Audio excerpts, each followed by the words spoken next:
Beto O'Rourke apparently is running for the governorship of Texas. Um, so I think this is a lost cause. Personally, I think his odds are very, very, very low. I think the Democrats should hitch their horse onto another stable, so to speak. And I'll give my reasons in a second, but first, of course, I should give the man some due respect and allow him to at least make his case. Let's listen to it. I'm running for governor, and I want to tell you why. This past February, when the electricity grid failed, and millions of our fellow Texans were without power, which meant that the lights wouldn't turn on, the heat wouldn't run, and pretty soon their pipes froze and the water stopped flowing, they were abandoned by those who were elected to serve and look out for them. And the dude you lost against fled to Cancun. It's a symptom of a much larger problem that we have in Texas right now. Those in positions of public trust have stopped listening to, serving, and paying attention to, and trusting the people of Texas. And so they're not focused on the things that we really want them to do, like making sure that we have a functioning electricity grid, or that we're creating the best jobs in America right here in Texas, or that we have world-class schools, or that we make progress on the things that most of us actually agree on, like expanding Medicaid or legalizing marijuana.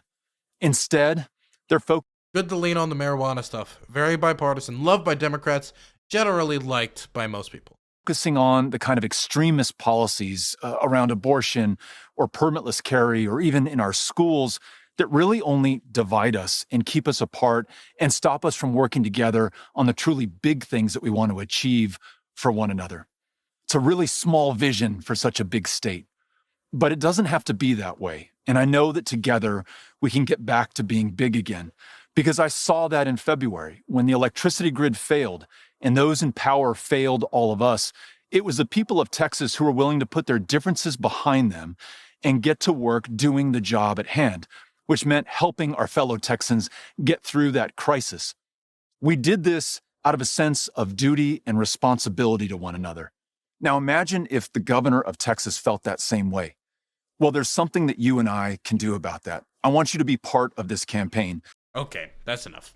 That's enough. I gave him a minute 48.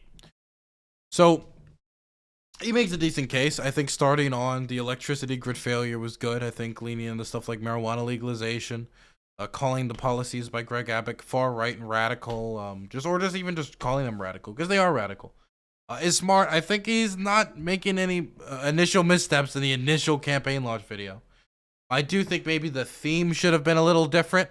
Maybe the raspy just talking into the camera like in your backyard could have given, you know, your Beto O'Rourke, you just ran for president. I feel like you could have a little bit more production value, you know? But whatever. I think also announcing you're running for governor with like an endorsement from like maybe some union worker. There's some things I would change, but it's not like terrible. But I don't think he has a shot in hell. So, Beto O'Rourke ran against Ted Cruz and lost. Now, he got very close. He lost by like 2% at the end of the day, but he still lost to Ted Cruz. And while I give his Senate run like a rowdy round of applause, the main thing I would have liked to see him do after losing to Ted Cruz was waiting to run against Ted Cruz again. Because he got very close. Ted Cruz wasn't going anywhere. Run for the same seat with the same amount of name recognition, get people registered to vote in the next 2 years, campaign hard for it, make up those 2%. Trust me, and by the time the next Senate election comes around, Ted Cruz will be as despised and disliked as ever. It's very easy not to like Ted Cruz. That's not what Beto O'Rourke decided to do. Instead, Beto O'Rourke decided to run for president. And while running for president, Beto O'Rourke said many things. AR-15 Beto O'Rourke. And this right here will be the statement that literally haunts him forever. And I mean this. Let's just play it quick. Now remember, he's running in Texas. Gun-loving, Republican Texas. Not for a specific Senate seat against an extremely unpopular senator. But now, he's running for the governorship against a not extremely unpopular governor. Governor, as far as I know, is polling like at 45, which isn't in the positive, but it's not in the extremely negative either. Paso is your hometown.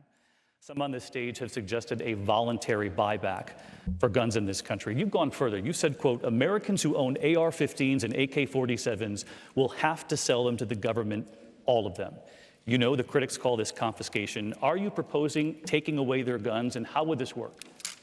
I am, if it's a weapon that was designed to kill people on a battlefield.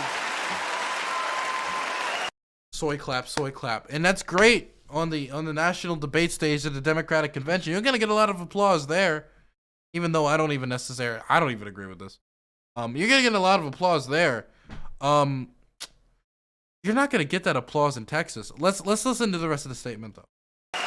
Because he doesn't just say this, which would already, in my opinion, be enough to wreck him in Texas. Let's let the rest of this play out. If the high impact, high velocity round, when it hits your body, shreds everything inside of your body because it was designed to do that so that you would bleed to death on a battlefield and not be able to get up and kill one of our soldiers. When we see that being used against children. Also, to be clear, the AR-15 is America's like most popular like hunting rifle. If I believe I'm correct in that assessment. So it's not just like some like, not like a battlefield weapon, right? And in Odessa, I met the mother of a 15-year-old girl who was shot by an AR-15. And home defense, yeah. It is used for hunting, as far as I'm aware. And that mother watched her bleed to death over the course of an hour because so many other people were shot by that AR-15 in Odessa and Midland. There weren't enough ambulances to get to them in time.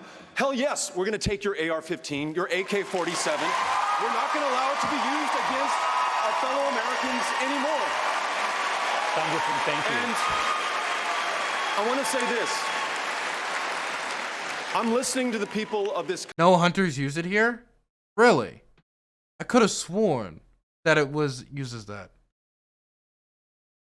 Yeah, the military made versions of the AR-15 in Australia. So are you saying?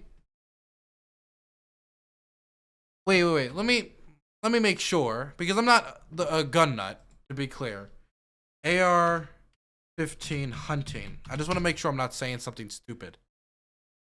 The 30 best AR-style rifles for hunting.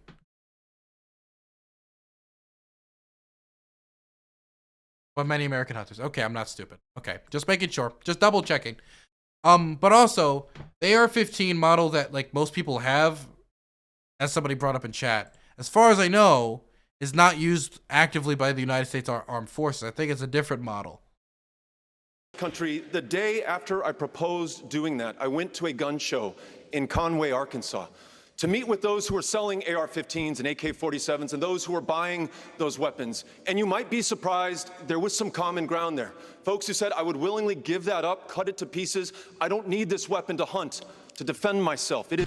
Okay, so he's just fucking lying. I find the idea of a liberal walking into a gun show and saying, hello, I'd like to take your guns. And then all of the gun owners at the gun show turn to him and say, yes, please. I would not only like to give you my gun, but I would love to cut it up before giving it to you.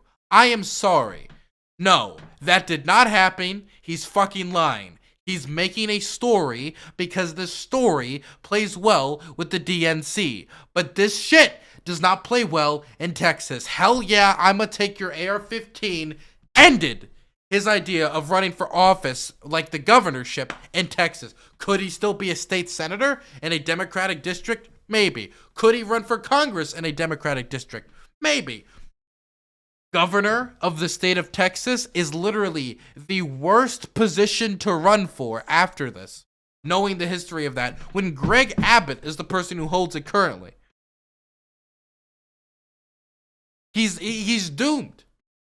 There is no way he's going to. And just to be clear, the current polling has him down.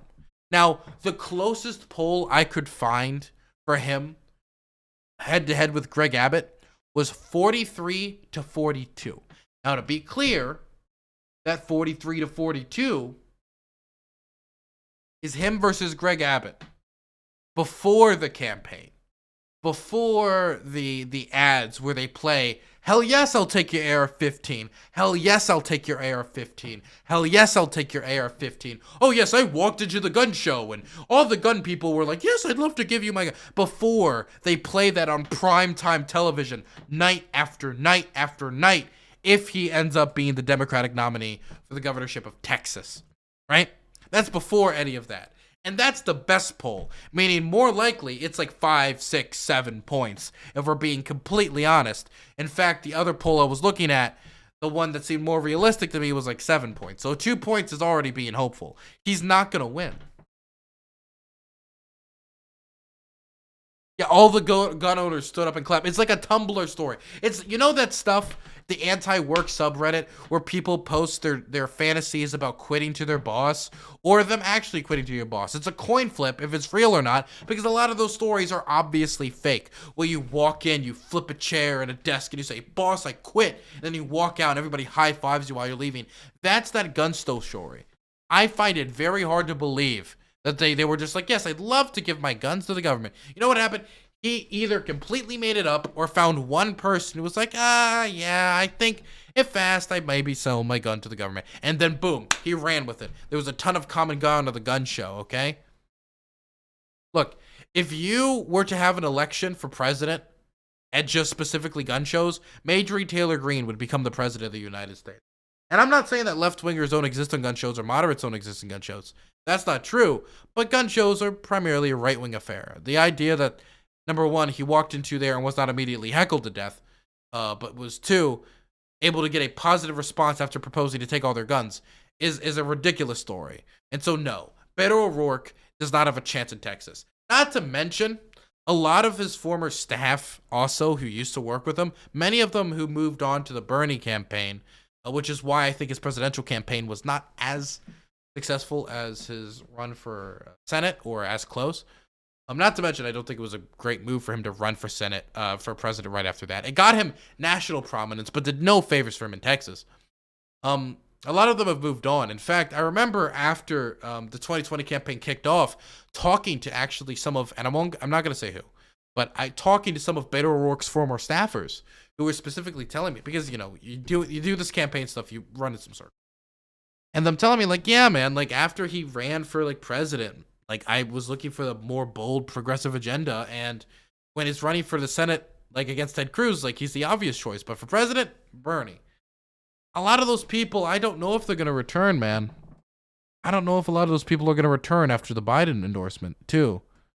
I mean, at the end of the day, if it's just him or Greg Abbott, people will hunker down and support Beto, and I will, too. If it's him versus Greg ban abortion Abbott, yes, I will support Beto.